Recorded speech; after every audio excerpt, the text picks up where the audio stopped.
A Moça Mais Bonita do Rio de Janeiro, de Arthur Azevedo. Era em 1875. Numa pequena casa do Engenho Novo habitava, em companhia dos pais, a moça mais bonita do Rio de Janeiro. Como houvesse nascido a 2 de maio, recebera na pia batismal, por simples indicação da folhinha, o nome de Mafalda. Entretanto, ninguém a conhecia por esse nome, pois desde o berço começaram todos de casa a chamar-lhe Fadinha, corruptela e diminutivo de Mafalda. E bem lhe assentavam aquelas 3 sílabas. Porque a moça, aos 18 anos, possuía todos os encantos que têm, ou devem ter, as fadas, e na sua beleza extraordinária havia, realmente, qualquer coisa de sobrenatural e fantástico. Morena, desse moreno fluido que só Murilo encontrou na sua maravilhosa paleta, de olhos negros e úmidos, narinas dilatadas, lábios grossos mas graciosamente contornados, abrindo-se de vez em quando, para mostrar os mais belos dentes, cabelos negros como os olhos abundantes, ligeiramente ondeados, apanhados sempre com um desalinho estético, deixando ver 2 orelhas de um desenho tão impecável, que fora crime cobri-las, e todas essas partes completando-se umas às outras no oval harmonioso do rosto. Fadinha, por unânime deliberação do júri mais rigoroso, ganharia com toda a certeza o primeiro prêmio, se naquela época se lembrassem de abrir no Rio de Janeiro um concurso de beleza feminina. Todo o seu corpo se compadecia com a cabeça, era esbelta sem ser alta, robusta sem ser gorda, e as suas formas já apresentavam uma extraordinária correção de linhas. As mãos e os pés eram modelos. Exagerado parecerei, talvez, dizendo que Fadinha reunia a esses dotes físicos as melhores qualidades de alma. Entretanto, a verdade é que era boa, afetuosa, submissa e compassiva. Tinha a sua ponta de vaidade, isso tinha, mas que outra mulher não a teria, sendo assim tão bonita. 2 coisas, portanto, a desgostavam: ter vindo ao mundo a 2 de maio e chamar-se Mafalda, quando poderia nascer a 10 de julho e se chamar Amélia, e não ter nascido rica, muito rica, para fazer valer ainda mais a sua formosura. Todavia conformava-se alegremente com a precária condição de filha de um funcionário público paupérrimo. Sim, porque seu pai, o Raposo, chegara aos 50 anos simples oficial de secretaria, sendo obrigado, para aguentar a vida, a empregar os afazeres escriturando livros comerciais, ora numa padaria, ora numa venda, ora numa casa de penhores. E a vida sedentária fez com que ele engordasse extraordinariamente. O doutor Souto, médico da família, costumava dizer: o Raposo é uma apoplexia ambulante. Fadinha não era filha única, tinha um irmão mais velho arrumado no comércio, e outro, ainda muito novo, que estudava para doutor, porque o pai o considerava o talento da família. A mãe era uma senhora de 45 anos, que não se parecia absolutamente com a filha. Não sei por que fenômeno fisiológico, de um casal tão feio, porque o Raposo, coitado, era outro desfavorecido da natureza, saiu aquele esplêndido produto, aquela criatura escultural, aquela beleza inverossímil. Note-se que os dois rapazes também eram feios. Principalmente o futuro doutor, narigudo, orelhudo, enfesado, anêmico, insignificante. Não contente de levar parte da existência às voltas com os santos do seu oratório particular. De Firmina, assim se chamava a mãe de Fadinha, andava constantemente pelas igrejas, adorando os de fora, mas, em que pesasse a tanta piedade, não perdoava à filha o ser tão bonita, e revoltava-se intimamente contra o singular monopólio que a moça recebera da natureza como se fosse uma dádiva escandalosa. Entretanto, Fadinha era toda a sua ambição de fortuna, toda a sua esperança de melhores tempos. O seu sonho era ser sogra de um argentário, pois que o não poderia ser de um príncipe. Se o Raposo não fosse um chefe de família, às direitas, essa mulher tê-lo-ia dominado, usurpando toda a autoridade no lar. Felizmente ele batia o pé, não consentia em nada que lhe desagradasse. Mas a nossa Fadinha tem um namorado. E tempo de apresentá-lo aos leitores. Segunda. Linda como era, não faltavam à moça adoradores de todas as idades e categorias. Muitos homens se abalavam da cidade até o Engenho Novo, só pela satisfação de contemplá-la. Muitos deles conduzidos pela simples curiosidade, muitos deles instigados pela vaga esperança de uma promessa envolvida num sorriso ou num olhar. Pode-se dizer que durante muito tempo a formosura célebre de Fadinha contribuiu para o aumento da receita dos trens dos subúrbios, e para a animação do bairro, que naquele tempo não tinha a população de hoje. Muitos desses adoradores chegaram à fala, declarando-se animados das intenções mais puras, e entre eles alguns havia realmente dignos da singular ventura de casar com Fadinha. Ela, porém, todos repeliu com a maior delicadeza e compostura. Um dia, o Raposo convidou para jantar em sua casa o Remígio, um bom rapaz, seu colega, empregado na mesma repartição em que ele exercia as suas funções oficiais. Esse Remígio era uma das pérolas da secretaria, modelo de zelo, inteligência e assiduidade, funcionário de muito futuro, como diziam todos, mas não era bonito, nem elegante, nem primava por nenhuma outra qualidade exterior. Entretanto, de todos quantos passaram diante dos formosos olhos da Fadinha, foi esse o único homem que lhe mereceu atenção. Negociantes acreditados e dinheirosos, funcionários bem colocados, advogados, médicos, oficiais do exército e da armada, etc. Tiveram todos que ceder lugar, no coração de Fadinha, a esse amanuense pálido, desajeitado, mal vestido, que apenas ganhava um 6 cifrão 666 réis mensais. A moça parecia ansiosa porque o seu coração se manifestasse, imediatamente deu a entender ao Remígio que ele seria vencedor entre os numerosos candidatos à sua mão. O amanuense, que era modesto por natureza, e nem mesmo em sonhos imaginara esposar algum dia a moça mais bonita do Rio de Janeiro, ficou desvairado pela preferência que não solicitara, e apaixonou-se deveras por Fadinha. Logo que se manifestaram claramente os primeiros sintomas daquele amor, houve um sobressalto na família.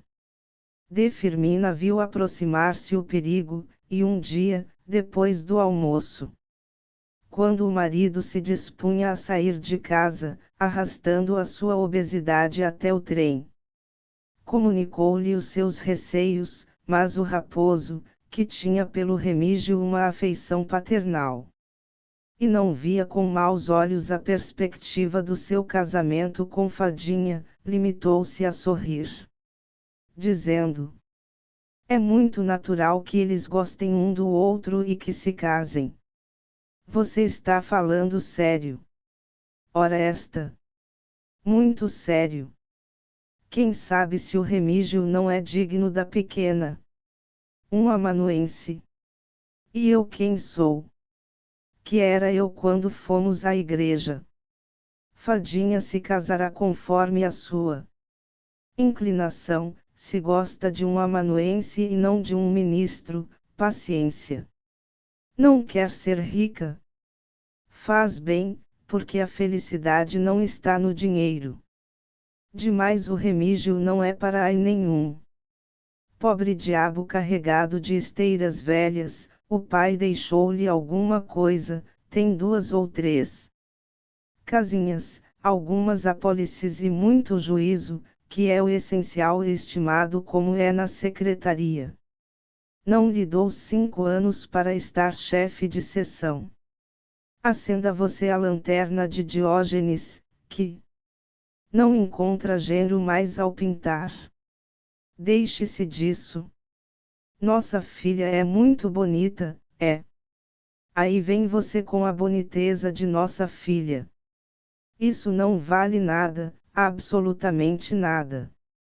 É muito bonita, é, mas não tem vintém, e se casasse à força com algum ricaço, o casamento pareceria mais um negócio que outra coisa. Demais, seria humilhante para nós que somos paupérrimos. Que diabo! Não quero especular com a beleza de minha filha, nem me opor a sua ventura contrariando os seus sentimentos. Você, que é tão religiosa, devia pensar como eu. Mas nós poderíamos fazer ver a Fadinha que basta. Já vejo que não nos entendemos neste particular. Na minha opinião, o Remígio é um excelente partido, e não vejo a razão por que a pequena deva aspirar a outro. Mas não há mas nem meio mas. Ela que decida, porque, e peço-lhe que tome em consideração as minhas palavras, a Fadinha não se casará com quem você ou eu quisermos que se quer, mas com o noivo que escolher por sua livre vontade, seja amanuense, praticante, czar da Rússia, ou chá da Pérsia. Eu. Nem mais uma palavra, Firmina. Você bem sabe que isto aqui não é casa de Gonçalo. Não? Admito que debaixo destas telhas outra voz se erga mais alto que a minha. Mas o que você está dizendo é uma asneira. Uma asneira. Uma asneira. É a mim que a senhora diz isso. Sim, sim, é ao senhor. Estou farta de representar nesta casa um papel tão subalterno. Nesse caso, vista as minhas calças e passe para cá as saias. Ora, não seja tola. Hoje mesmo vou dizer ao Remígio que a pequena é dele. Pois não há de ser, digo-lhe eu. Quero fazer a felicidade de minha filha. Não minta. A senhora quer fazer a sua própria felicidade, não a dela. Não me obrigue a falar, porque, se falo, temos escândalo e escândalo grosso. E o raposo contrafazia-se, abaixando a voz para não ser ouvido pelos demais da casa. A senhora nunca a estimou como devia, nunca lhe teve amor de mãe, de verdadeira mãe. E agora quer vendê-la. Boas. Hoje mesmo falo ao Remígio. Isso é uma infâmia. Eu sou mãe dela, e o senhor não tem certeza de ser seu pai. Hein? Que é isso? O raposo cresceu para D. Firmina, mas uma onda de sangue lhe subiu à cabeça, ele abriu desmesuradamente os olhos e a boca, agitou os braços no ar e caiu fulminado. Quando chegou o doutor Souto, chamado a toda a pressa, encontrou-o morto. Bem dizia eu que o raposo era uma apoplexia ambulante. Terceira. O Remígio mostrou-se verdadeiro amigo, pediu a D. Firmina licença para tratar do enterro, e nem esta nem os filhos conheceram até hoje a importância das respectivas despesas. Tão piedosa solicitude, e as lágrimas acerbas que o moço derramou sobre o cadáver do velho colega aumentaram os sentimentos de Fadinha a seu respeito. Agora não era somente o afeto, era também gratidão que aproximava aqueles dois corações. Com a morte do raposo, ambos se sentiram órfãos, e essa identidade de situações cimentava ainda mais a mútua simpatia que os dominava.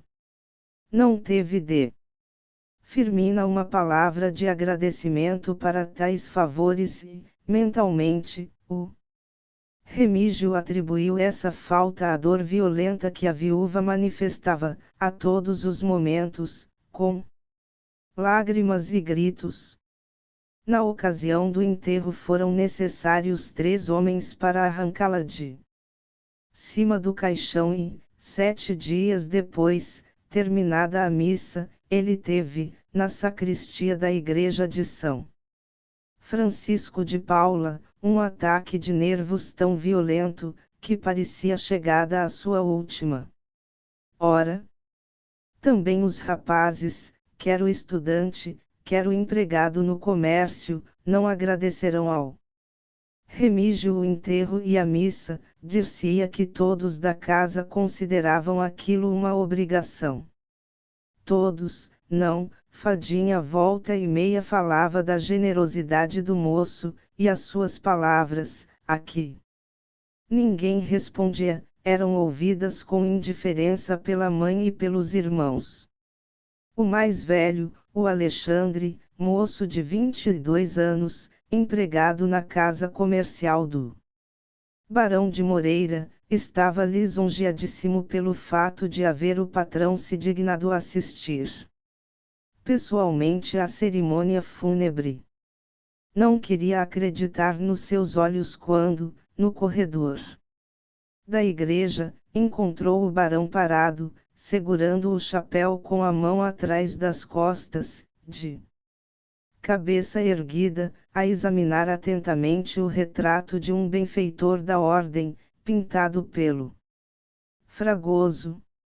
O caixeiro a princípio supôs que o barão viesse a outra missa qualquer, mas, não obstante a sua tristeza, rejubilou-se quando viu que, ao começar a cerimônia, o titular tomava lugar entre os que tinham vindo render a derradeira homenagem ao defunto raposo. Acabada a missa, quando o padre, acompanhado do seu acólito, voltou para a sacristia, dobrando o joelho diante de cada altar, o barão foi o primeiro a abraçar o Alexandre, que estava perto da mãe dos irmãos. Seja homem. Todos nós passamos por estes dissabores. O mundo é isto mesmo. Obrigado, senhor barão. Não conheço sua família, peço-lhe que me apresente às senhoras. A viúva não pôde ser apresentada porque chorava um oceano lágrimas, e não tinha atenção para mais nada além da sua dor espetaculosa, mas o barão, pasmado diante da beleza de Fadinha, deu-lhe um longo aperto de mão, dizendo-lhe: Minha senhora, seu irmão é empregado de nossa casa, e eu sou muito amigo de quantos me servem bem. peço-lhe que diga à senhora sua mãe que o barão de Moreira está à sua disposição para tudo em que ela o queira ocupar, seja o que for. Muito obrigada, senhor barão.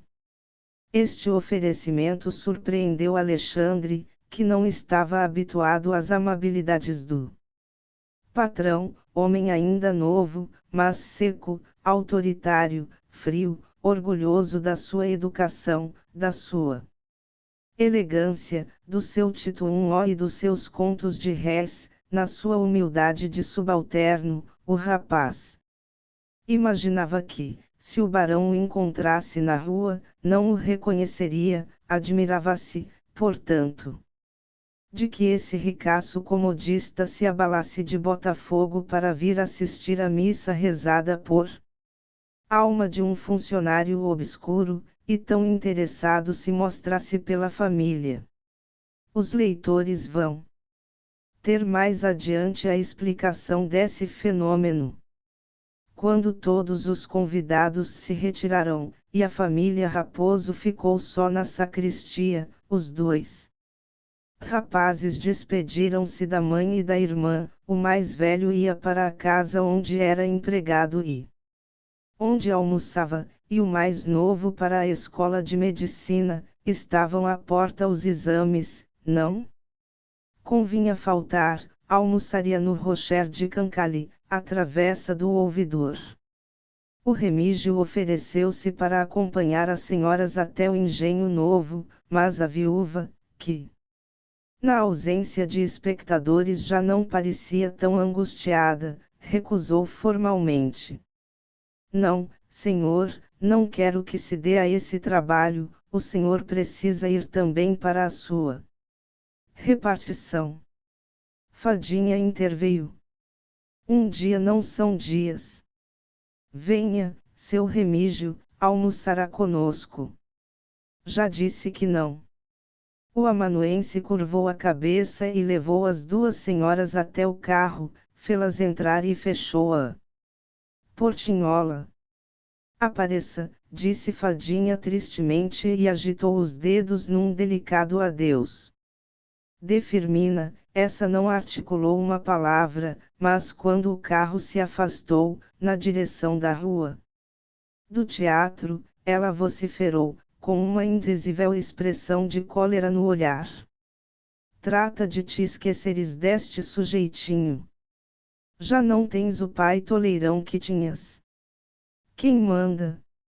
Sou eu, estás ouvindo? Quarta. Agora, a explicação do fenômeno. O barão Moreira tinha vindo para o escritório mais cedo que nos outros dias, e entretinha-se a conversar com o seu amigo Pimenta, que de vez em quando o procurava para palestrar com ele, recordando juntos os bons tempos em que ambos frequentavam o Colégio Vitório. O Pimenta abraçara também a carreira comercial, mas não foi tão feliz como o seu condiscípulo. Percorrera, durante muitos anos, um grande número de casas, e em nenhuma delas encontrou a fortuna a que lhe dava direito a sua prodigiosa atividade.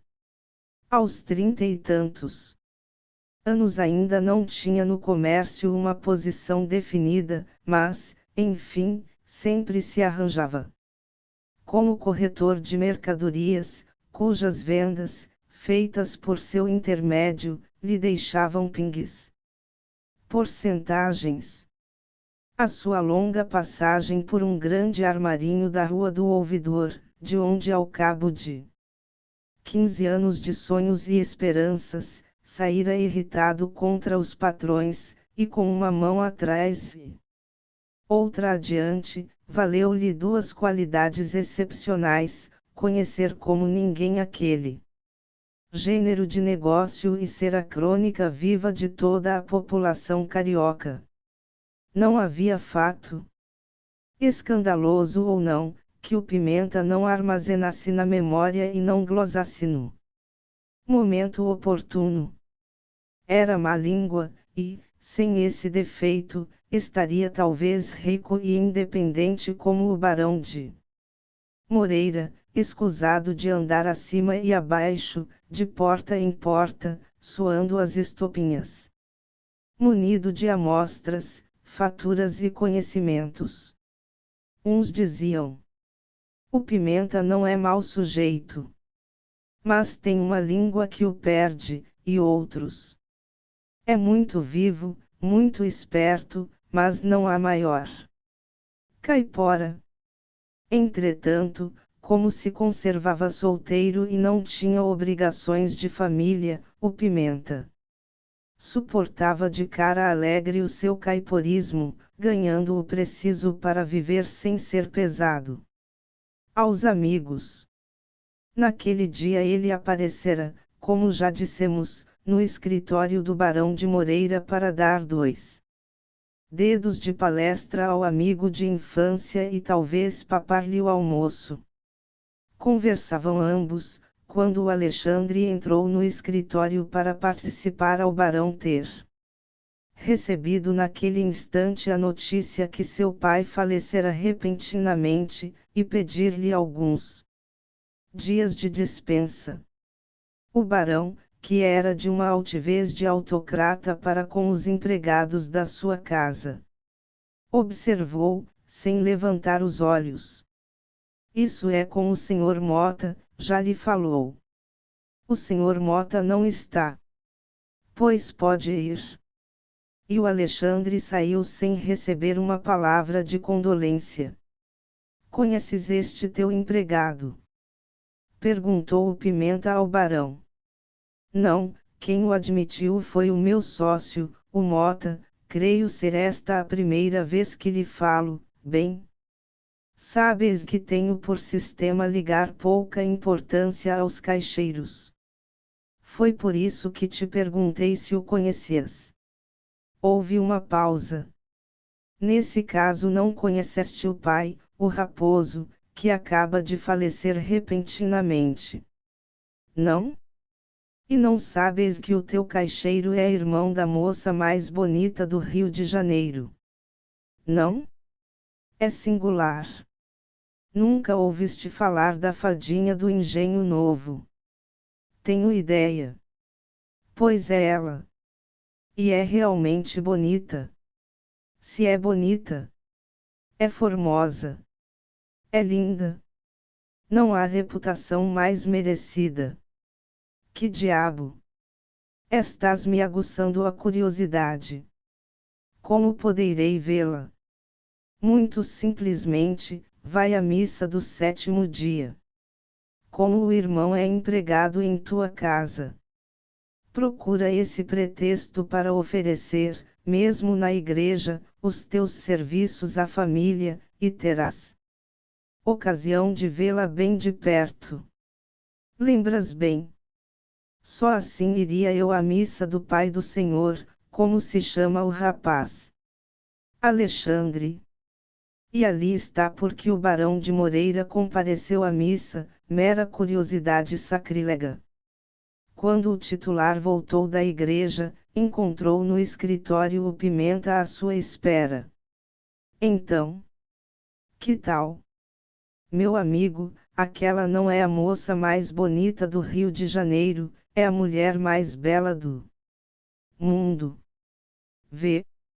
Se o Alexandre se admirara de que o Barão de Moreira houvesse comparecido à igreja, mas admirado ficou vendo que o patrão, daquele dia em diante, começou a tratá-lo com uma simpatia e uma atenção que em pouco tempo se transformaram em familiaridade.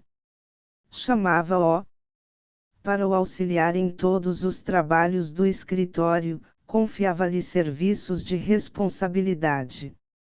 Incumbia-o de receber grandes sumas ou levá-las ao banco, e um dia, estando o moço a passar uma carta a limpo, carta confidencial, de muita importância, o patrão ofereceu-lhe um dos seus magníficos havanos, dizendo-lhe: Filme, Alexandre Mota, o sócio do barão, que era a antítese deste, bonacheirão, amável, amigo dos empregados, estava estupefato e não sabia a que atribuir aquele favoritismo, o guarda-livros.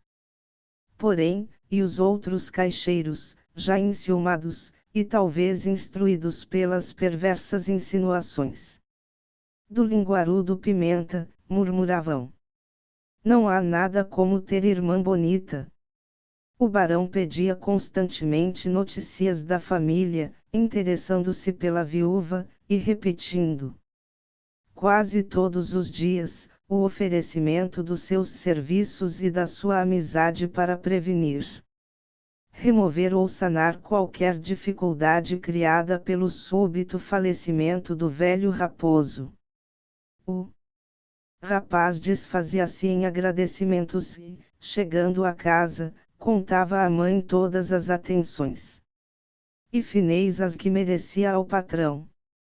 De Firmina, perspicaz e manhosa, desconfiou naturalmente que o barão, impressionado pela beleza de Fadinha, procurasse meios e modos de se aproximar da família, e um dia aconselhou o filho a que lhe oferecesse a casa, dizendo-lhe que ela, de Firmina, muito reconhecida a todos os favores do titular, teria muita satisfação em lhos agradecer pessoalmente.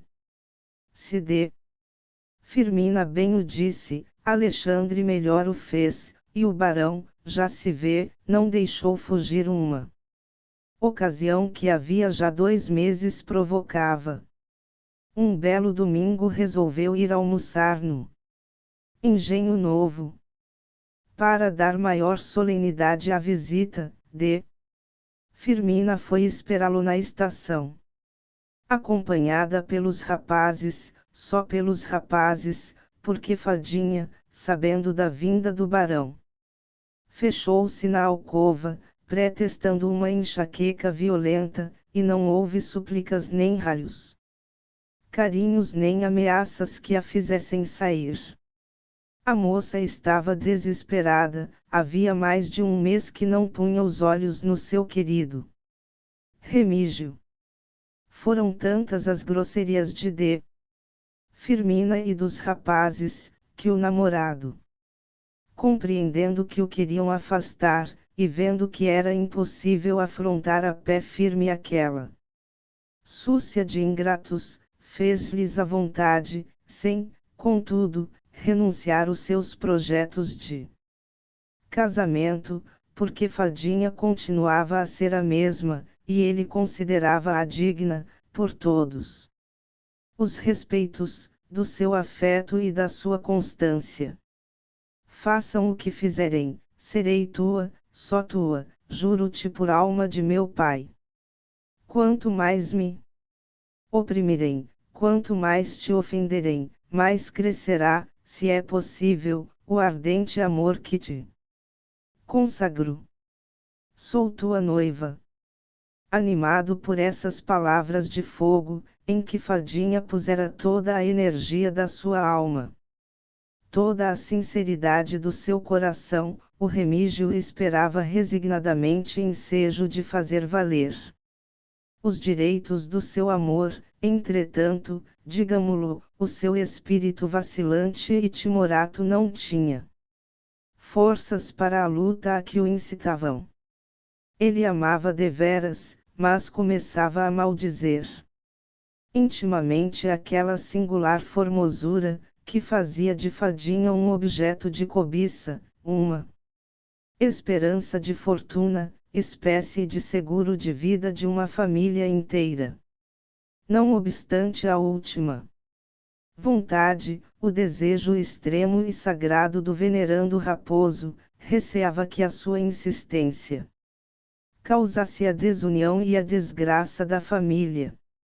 Entretanto, Fadinha, todas as vezes que, iludindo a vigilância materna, lhe podia escrever, repetia cada vez mais veementes protestos de fidelidade. Mas voltemos ao Barão de Moreira que, na estação do Engenho Novo, com o seu terno de flanela clara, o seu chapéu de palha branca, a sua gravata policroma, o seu alfinete de brilhantes e a rosa enorme que trazia ao peito, contrastava com o aspecto daquela matrona e daqueles dois rapazes vestidos de luto, luto fechado, em que eram pretos até mesmo os punhos e os colarinhos. Sexta. No dia seguinte, entrando no escritório do barão, o Pimenta encontrou-o de mau humor. Então, foste? Fui. Fui a Roma e não vi o Papa. Não entendo. Roma é o engenho novo e o Papa é fadinha, entendes agora? Não a viste? Já te disse que não. Estava doente, não me apareceu. Deveras. Imagina que estupidez almoçar com Dona Firmina e os filhos, e vê-la por um óculo. Almoçar. É um modo de dizer, porque não comi nada. Fiquei desesperado. E que te disse a velha? A velha estava ainda mais contrariada do que eu. Era uma coisa que entrava pelos olhos.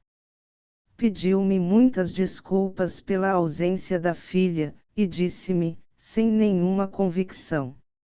Aliás, que ela estava realmente indisposta. Não creias. Está visto que não creio. Tens um rival. Já desconfiava disso. Um concorrente sério. Informaram-me de tudo hoje pela manhã. E o Pimenta contou ao barão o que os leitores já sabem, os amores de Remígio e Fadinha, a última vontade do velho raposo, os obséquios prestados à família, a oposição de D. Firmina e dos filhos, o afastamento de Remígio, e acrescentou. A pequena desconfiou que te queriam impor-lhe para marido, e fechou-se no quarto. Aí tens. Por que foste a Roma e não viste o Papa? Que me aconselhas tu? Para responder a essa pergunta, preciso primeiramente saber quais são as tuas intenções. Houve um longo silêncio. Gostas dela? Muito. Já gostava, e depois do maldito almoço fiquei gostando ainda mais. Estás disposto a ser seu marido? Houve outro silêncio, ainda mais longo que o primeiro. Se não queres fazê-la baronesa, redarguiu o Pimenta, esquece-te da moça. Que diabo! Ela pode ser feliz com o tal Remígio, que é rapaz honesto. Mas quem te disse que as minhas intenções não sejam boas? Tu ficaste calado. Fiquei, porque o casamento me apavora.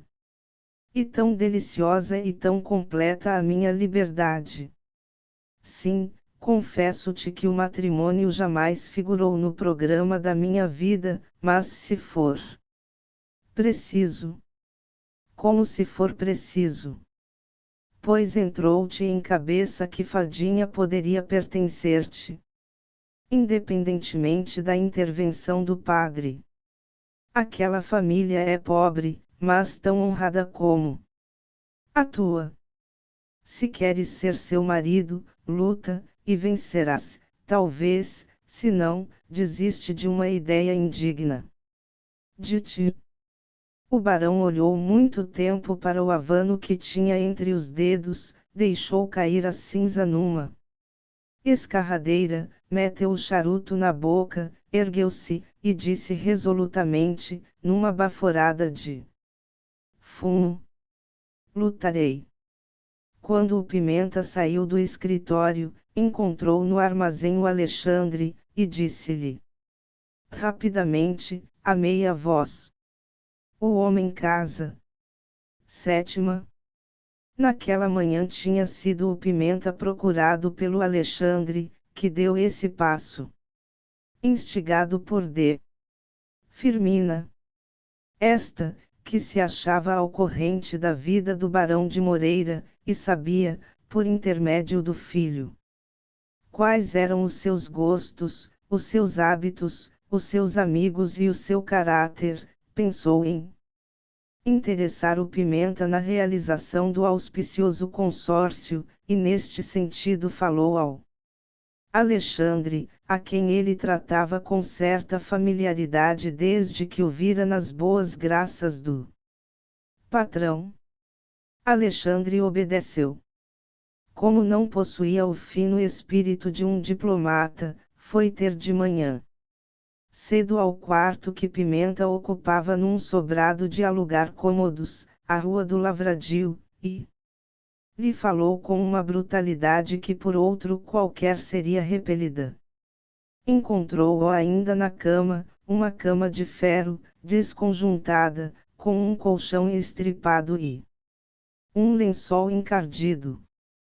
Disse-lhe que o barão estava apaixonado por Fadinha, e contou-lhe o que havia com respeito ao Remígio, cujos direitos adquiridos inquietavam a família. Mas que quer você que eu faça? Perguntou o Pimenta. Você, ao que parece, é o maior amigo do barão. Ninguém melhor que você poderá auxiliar a minha família na conquista de um noivo tão considerável. Assim, pois, venho pedir-lhe que trabalhe para que o casamento se faça, e, se fizer, conte com uma boa lambugem. O Pimenta não pestanejou e perguntou: de quanto? Depois estipularemos a quantia, que naturalmente será tirada do dote de minha irmã. Vá descansado. Mas veja lá. Não lhe fale do Remígio nem por sombras, se o barão descobre que Fadinha gosta de outro homem, lá se vai tudo por água abaixo. Você é um criançola sem nenhuma experiência do mundo. Onde já viu você empresa que fosse por diante sem concorrência? A presença de um rival é até indispensável para estimular o desejo. O nosso barão é orgulhoso, será capaz de tudo para não se deixar vencer pelo tal Remígio. O que é absolutamente preciso é que sua mãe procure convencer a moça da felicidade que a espera, se consentir nesse casamento. É indispensável, entretanto, convencê-la com bons modos, com meiguice, com beijos, com lágrimas, se preciso for. Empregando a rispidez e a gritaria não se consegue nada e pode-se até fazer com que ela bata a linda plumagem. Recomende, pois, à sua mãe toda a cordura, diga-lhe que não é com vinagre que se apanham moscas. Hoje mesmo falo ao barão, verei a disposição de espírito em que ele se acha depois do almoço de ontem, almoço que deveria ter sido ensaiado como se ensaia uma peça de teatro. Descanse, que me encarrego de aproximar sua irmã do nosso homem, e o casamento se realizará, e ainda bem, porque nunca me vi tão precisado de uns cabras. E depois de percorrer com os olhos, ainda remelosos, todo aquele miserável tugúrio saudoso do espanador e da vassoura, o Pimenta acrescentou: esteja no armazém quando eu sair do escritório, para saber a impressão que trarei da nossa conversa. E daí está explicado o motivo por que o Pimenta, ao passar pelo Alexandre, lhe atirou aquelas 3 palavras que soaram aos ouvidos do caixeiro como um hino de vitória. O homem casa. 8ª. Os conselhos do Pimenta foram fielmente observados. De Firmina e os rapazes concertaram-se para a conquista da moça por meio de meiguices, candongas e lamúrias. A mãe, que tinha a lágrima fácil, fez ver à filha que estava nas suas mãos salvar o futuro da família. Alexandre lembrou-lhe que esse casamento o faria sócio da casa comercial do Barão de Moreira, e o estudante empregou todos os argumentos para convencer a irmã de que devia ser baronesa. De Firmina estabelecia a todo o momento um paralelo entre o barão e o amanuense, de um lado opulência, luxo, conforto, alta sociedade, teatro lírico, Petrópolis, Paris, do outro pobreza, privações, luta pela vida, etc. Fadinha não se deixou abalar por essa catequese impertinente, e resolveu escrever ao Remígio uma carta desesperada, que terminava por estas palavras: peço-te que me tires desta casa, deste inferno, pois só assim poderei ser tua. Sairei daqui no momento em que o entendas, e ficarei em casa de alguma família do teu conhecimento, até que se efetue a nossa união. Não te demores em satisfazer ao meu pedido, porque já vou perdendo as forças com que tenho resistido até hoje. Não quero ser de outro homem que não sejas tu, porque te amo, e desejo ardentemente cumprir a vontade de meu pobre pai. Esta carta sobressaltou o Remígio, cujo caráter vacilante não se podia conformar com um ato de violência, como fosse raptar uma donzela. Assustava-o a perspectiva de um escândalo. Aterrorizava-o a grave responsabilidade que tomaria sobre os ombros, satisfazendo o imperioso desejo da sua amada. Dizem que o verdadeiro amor não reflete, sim, tanto reflete que o Remígio estabeleceu mentalmente aquele mesmo paralelo que tinha sido o grande argumento de Firmina, e pela manhã, depois de uma noite de lágrimas e de insônia, estava convencido de que o seu dever era sacrificar-se. Mas para sacrificar-se inteiramente, precisava mentir. Mascarar os seus sentimentos, dar ao sacrifício todas as aparências de uma resolução comum, que nada lhe custasse. Foi nessas disposições que pegou na pena e escreveu esta carta. Fadinha, o que me pedes faria o desespero de tua família, seria um escândalo, que é memória sagrada de teu pai me não perdoaria. Lamentei sempre a tua excepcional beleza como um obstáculo erguido contra a minha felicidade e, como tua mãe e teus irmãos, penso que não tens o direito de recusar um título de baronesa e uma fortuna sólida, para te lançares nos braços de um funcionário público subalterno. Seria para mim motivo de eterna mágoa não te poder dar o luxo, o conforto, o simples bem-estar que não te faltarão no palacete do Barão de Moreira. Os teus parentes maldiriam o meu egoísmo, e, tu mesma, quem sabe, quando mais tarde passasse o que se chama lua de mel, te arrependerias de haver trocado um rico titular por um pobre diabo como eu. Consente no consórcio que te propõe a tua família, sofrerei muito porque te adoro, mas consolar-me-ei com a certeza de que serás mais venturosa com esse homem do que o poderias ser comigo. Essa carta, que o Remígio assinou com o mesmo sentimento com que assinaria a sua sentença de morte, produziu o desejado efeito. Na noite em que a entregaram à Fadinha, o Barão de Moreira estava na sala em companhia de Firmina e dos filhos. Era a terceira visita que o negociante fazia à família. A moça correu pressurosa para o seu quarto e abriu a carta. Leu-a, e segurou-se a um móvel. para não cair fulminada por aquele desengano terrível. Teve uma crise de lágrimas, chorou abundantemente, mas veio logo a reação e, reanimada pelo despeito e pelo orgulho, enxugou os olhos, compôs o penteado e foi para a sala. O barão de Moreira levantou-se e correu ao seu encontro. Ela estendeu-lhe a mão, dizendo: Eu sei que o senhor barão deseja ser meu esposo. Poupo-lhe o trabalho de pedir a minha mão. Aqui tem. Sou sua nona. Não esperava o barão de Moreira que se decidisse tão bruscamente a sua sorte, no fundo.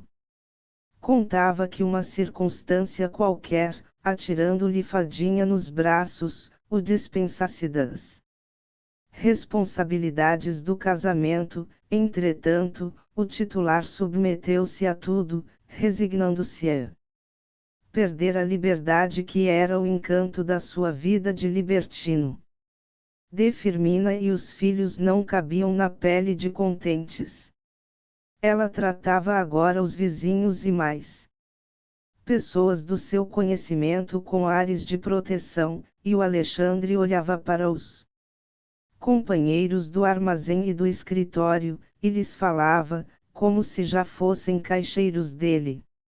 O Pimenta estava radiante, e, com o olho na prometida lambugem, por todos os meios e modos estimulava o barão para que o casamento se realizasse quanto antes. Marcou-se o grande dia em família, durante o jantar com que se festejou o 19º aniversário da Fadinha, e o barão, num brinde feito à noiva, ofereceu-lhe, com muita delicadeza, o enxoval, que mandaria vir de Paris. O casamento efetuar-se-ia em setembro, com todo o luxo e aparato. O noivo não mudaria de casa, apenas faria alguns reparos e modificações imprescindíveis em certos compartimentos, e substituiria a sua mobília de solteiro. O Pimenta foi logo encarregado de todas essas diligências. Fadinha dissimulava o mais que podia o seu desgosto. Sofria muito, muito, porque, por mais que tentasse iludir a si mesma com a perspectiva de ser baronesa e abastada, não podia esquecer-se do Remígio. Este, que sabia, por portas travessas, de todos os incidentes relatados, sofria tanto como Fadinha, consolava-se, porém, com a ideia de que ela seria venturosa, e nada, absolutamente, nada lhe faltaria neste mundo, nem mesmo o seu amor. Porque ele continuaria a amá-la, e amá-la-ia sempre, embora casada, cheia de filhos, envelhecida, morta. Entretanto, prosseguiam os preparativos para o casamento. Chegou o enxoval, que era riquíssimo, e o palacete do barão ficou que nem um brinco. Os papéis estavam prontos. O Pimenta, que se incumbiu também disso, não se esqueceu de coisa alguma, nem mesmo do bilhete de confissão, comprado a um sacerdote pouco escrupuloso. Na cidade, um dos assuntos obrigados de todas as conversas era o próximo enlace do barão de Moreira. Toda a gente o elogiava por se casar com moça pobre, e toda a gente o invejava, porque essa moça era a mais bonita do Rio de Janeiro. Fadinha tornou-se, mais que nunca, objeto de curiosidade pública, e mais que nunca o Engenho Novo foi visitado por pessoas estranhas ao bairro. Faltava um mês apenas para a celebração do casamento. Era em 15 de agosto. De Firmina, sempre devota, exigiu que Fadinha fosse com ela à Ermida da Glória levar uma vela à Virgem. e pedir proteção divina. A moça aqueceu, e lá foram mãe e filha. A noite era quente, e no Largo da Glória, no outeiro e na ermida, a multidão compacta. Só à custa de incalculáveis esforços conseguiram as duas senhoras levar a vela ao seu destino. Dentro da ermida, Fadinha sentiu-se mal, respirando com dificuldade, queixando-se de dores de cabeça. Não é nada. Vamos para casa, que isso passa. Meteram-se num carro. Quando chegaram ao engenho novo, Fadinha ardia em febre. Foi imediatamente para a cama. Estavam presentes, esperando as senhoras, o Barão e o Pimenta, que se tornara íntimo da casa. Este foi logo chamar o médico. Depois que Fadinha se acomodou, o noivo pediu licença para vê-la, e Firmina introduziu-o no quarto. A moça tinha os olhos fechados e ofegava.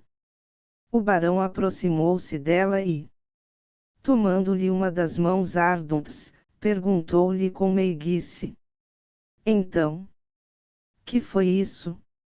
Fadinha sorriu e murmurou: Remígio. Meu Remígio. Delirava. Trouxe o Pimenta ao doutor Souto, o médico da família, o mesmo que passara o atestado de óbito do Raposo. Era um sexagenário, que havia mais de 30 anos clinicava no bairro, onde todos o conheciam e respeitavam. Então a beleza adoeceu. Não há de ser nada, não há de ser nada. O médico sentou-se junto ao leito e tomou o pulso à doente. Tem muita febre, tem, e a pele como está seca. Já sei, uma supressão de transpiração. Não há de ser nada. E voltando-se para Firmina. Segundo me disse aquele senhor, e apontou para o Pimenta, a menina foi à festa da Glória. Sentiu-se mal dentro da igreja, e voltou para casa com febre e dores de cabeça. Sim, doutor. E não se queixou de mais nada. Não, senhor, mas está muito agitada, como vê. O doutor debruçou-se delicadamente sobre a enferma, e perguntou-lhe em tom paternal: Ainda lhe dói muito a cabeça? Fadinha não respondeu. Parecia não dar acordo de si. O médico repetiu 2 vezes a pergunta, e a enferma teve, afinal, um movimento quase imperceptível de lábios. E que mais lhe dói? Diga. Preciso saber. Vou dar-lhe um remédio que a porá boa. A moça levou a mão à garganta. Dói-lhe também a garganta. Desta vez ela respondeu distintamente: Dói. Bom? Não há de ser nada. Vou receitar, e amanhã voltarei cedo. E depois de prescrever um sudorífico e uma dose alta de quinino, o médico despediu-se, dizendo: Convém deixá-la quieta, muito quieta. Não lhe falem. Não façam o menor rumor neste quarto. Mas que tem minha filha, doutor? Por enquanto não posso diagnosticar, mas não há de ser nada. Não se assustem. Deixem-na transpirar bastante. Só lhe mudem a roupa quando estiver alagada. De 2 em 2 horas uma cápsula. Até amanhã. E se a febre aumentar? Não aumenta, mas se aumentar previnam-me, darei cá um pulo. Não há de ser nada. Até amanhã. Boa noite, doutor. E o médico saiu. Entretanto, aquelas palavras, Remígio. Meu Remígio. Proferidas pela moça na inconsciência do delírio sobressaltaram a família, e, quando o barão e o Pimenta se retiraram, de Firmina e os rapazes, não obstante o estado em que se achava a doente, e as recomendações do médico, dirigiram-lhe amargas invectivas. Filha ingrata! Destruíste a nossa felicidade. Escabriaste o barão. Deitaste tudo a perder. Pudes limpar a mão à parede. A doente, que parecia não ouvir tais recriminações, começou a gemer, como se sentisse muitas dores em todo o corpo. Assim passou a noite. Ao sair de casa de D. Firmina, o barão de Moreira e o Pimenta encaminharam-se para a estação e tomaram o trem de ferro, sem trocar palavra. Só alguns instantes depois de sentados e quando o carro já estava em movimento, o noivo rompeu o silêncio. Ouviste, Pimenta? O quê? Remígio. Meu Remígio. Ora que tem isso. Delírio da febre. Ela disse Remígio como poderia dizer Alfredo ou Bonifácio. E os dois amigos calaram-se de novo, até que o trem chegou à estação central. Ali. Separaram-se. O barão tomou um tilbury e o Pimenta, cortando em diagonal o campo de Santana, encaminhou-se para o miserável tugúrio da Rua do Lavradio, pensando na tremenda hipótese de, gorado o casamento, perder a cobiçada lambugem. 11. Remígio. Meu Remígio, essas palavras proferidas inconscientemente no delírio da febre não saiam do espírito do barão de Moreira, ferido por um sentimento amargo, que não sabia bem se era o ciúme ou o amor próprio ofendido. Ele interrogava todos os escaninhos da alma, e já supunha transformado em verdadeiro amor o frívolo capricho que o fizera noivo. Procurava iludir-se, buscava convencer-se de que o Remígio, meu Remígio, era uma frase insignificante, sem a menor importância, mas a triste verdade aparecia-lhe em toda a sua nudez, e o negociante rememorava a noite em que Fadinha, num assomo de despeito, produzido por circunstâncias misteriosas, cedendo, talvez, aos rogos dos parentes, lhe oferecera a mão de esposa, antes mesmo que ele a pedisse. Todavia, esta lembrança dolorosa, este azedume de alma, em vez de o afastar da ideia do casamento, mais o impelia para ela, o seu orgulho, o seu prazer, a sua vitória seria conquistar, com o seu próprio merecimento, a formosa mulher que ia ser sua e o não amava. Ainda, seria disputá-la ao pobre amanuense indigno dela, exibi-la aos olhos da sociedade. Como um troféu glorioso, dar àquele belo quadro a moldura do ouro que lhe convinha. O mísero deitou-se, mas não pôde conciliar o sono. Duas coisas o agitavam, a doença de Fadinha, que se apresentava com um caráter inquietador, e aquela frase proferida pelos seus lábios em febre, Remígio. Meu Remígio. Ela ia entregar-lhe um corpo vendido, o coração ficava com outro homem. Tinha agora uma profunda inveja do seu rival, e uma dor, ainda mais profunda, causada pela injustiça da preferência da moça. O Remígio não era bonito, nem elegante, nem rico, nem talentoso, nem titular, porque era o preferido. e sentia pelo amanuense uma espécie de ódio. Tinha ímpetos de sair para a rua àquela hora, procurá-lo, assassiná-lo, vingando-se daquela frase terrível: Remígio. Meu Remígio. Seriam 3 horas da madrugada quando o barão afinal adormeceu, mas logo um pesadelo horrível o despertou de novo. Fadinha apareceu-lhe, mais formosa que nunca, nos braços de Remígio, lançando-lhe motejadores olhares, soltando gargalhadas irônicas.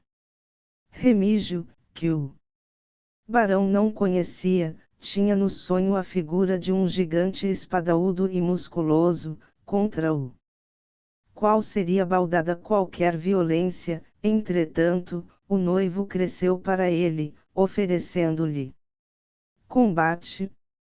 Remígio empurrou-o desdenhosamente com o pé, e, vendo-o por terra, pisou-o como um elefante pisaria um cão.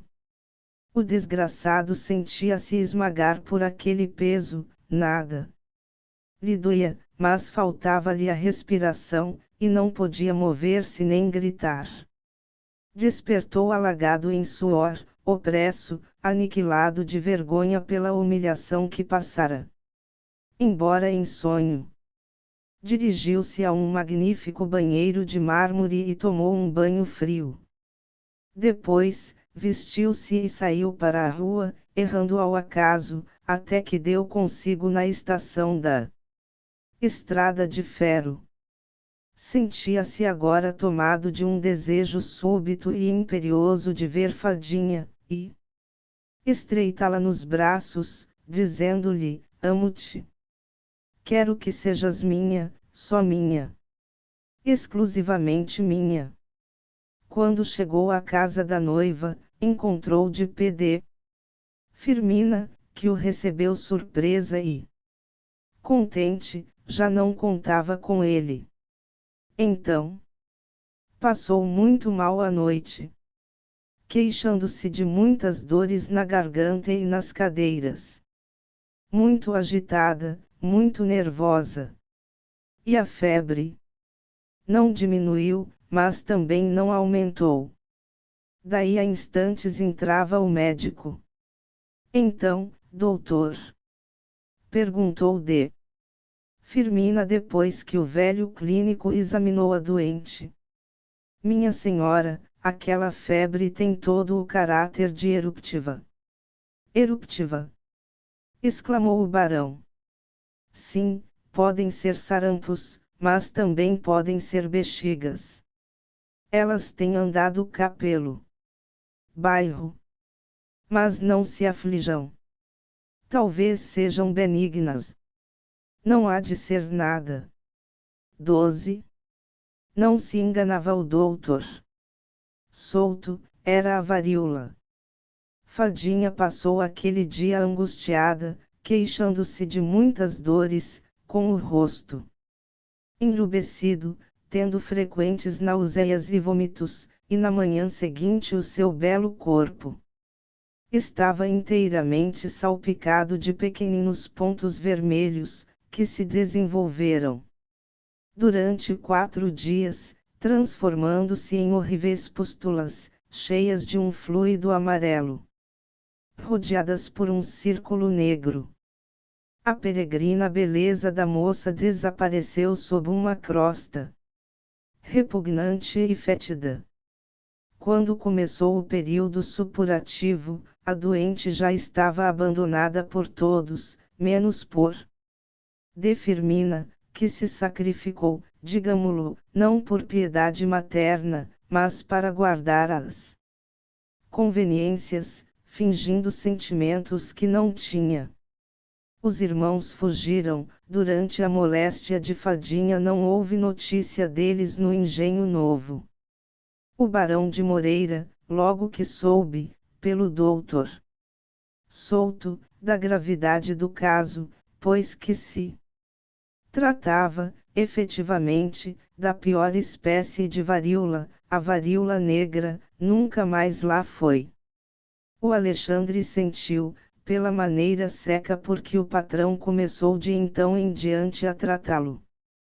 Que o casamento estava desfeito, e com ele toda a fortuna sonhada pela família.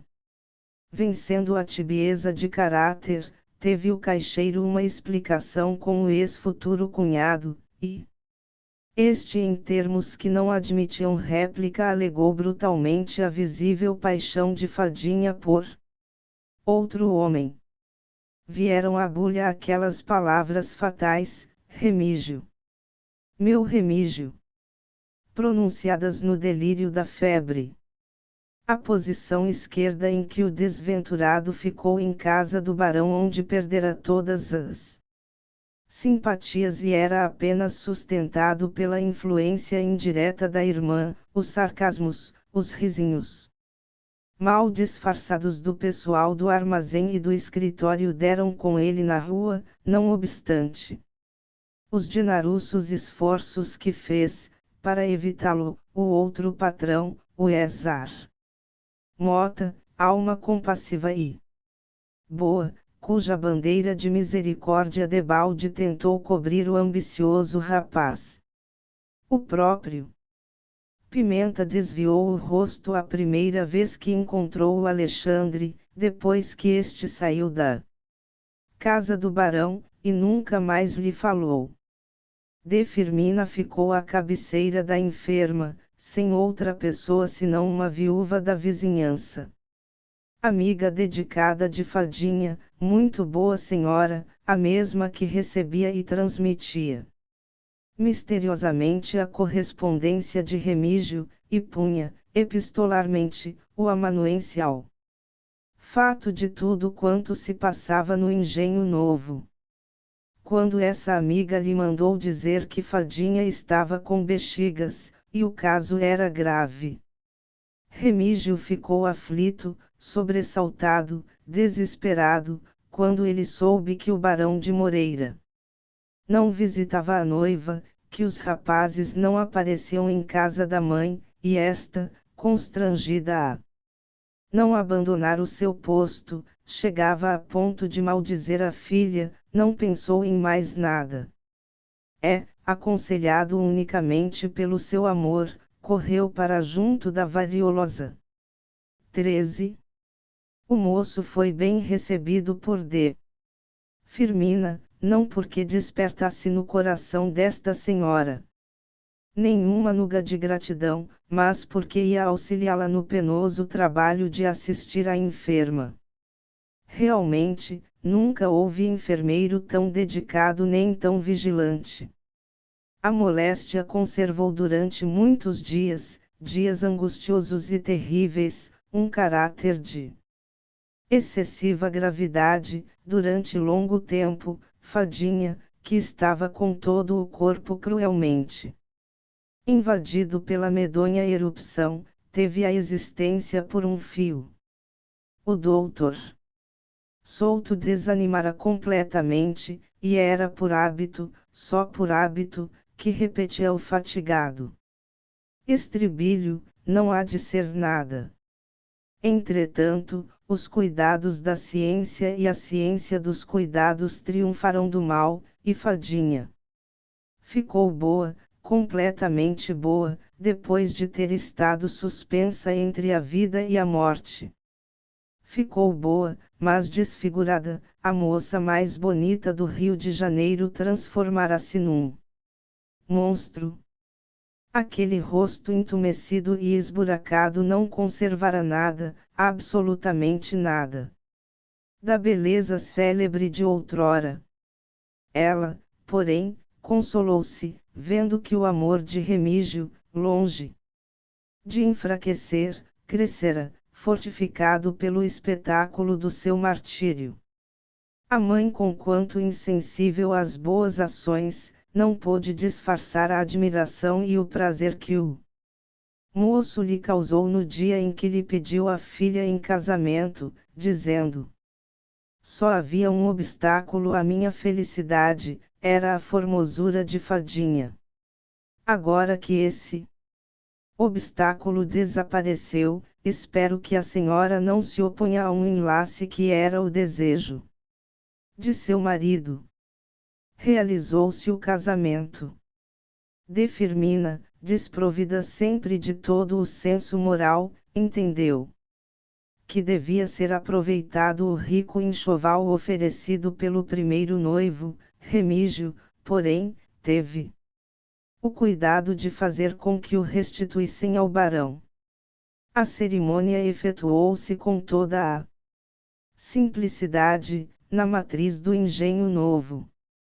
Um ano depois do casamento, Fadinha estava outra vez bonita, não da boniteza irradiante e espetaculosa de outrora, mas, enfim, com um semblante agradável, o quanto bastava para regalo dos olhos enamorados do esposo. Remígio dizia, sinceramente, quem sabe que achava assim mais simpática, e os sinais das bexigas lhe davam até um não sei que lhe faltava dantes. Não é bela que me inquiete, nem feia que me repugne. E o que fosse, quem o feio ama? Bonito lhe parece? Era assim que eu a desejava. O caso é que ambos foram muito felizes. Ainda vivem. Remígio é atualmente um alto funcionário, pai de 5 filhos perfeitamente educados. O Alexandre, que teve sempre a proteção do cunhado, foi ao Amazonas procurar fortuna e lá ficou. O talento da família formou-se, e arrasta melancolicamente por essas ruas a sua mediocridade e o seu pergaminho. De Firmina faleceu há 15 anos, sem deixar saudades a ninguém, e se os leitores têm curiosidade em saber que fim levaram os demais figurantes desta verídica história, saibam que o Barão de Moreira também morreu, solteirão, sem aproveitar o enxoval que mandou vir e que o Pimenta, depois de ter adquirido, no famoso encilhamento, uma riqueza que os amigos calculavam em milhares de contos de réis, perdeu tudo e fez-se outra vez boêmio, vivendo como dantes, de expedientes. Está velho e deu para beber.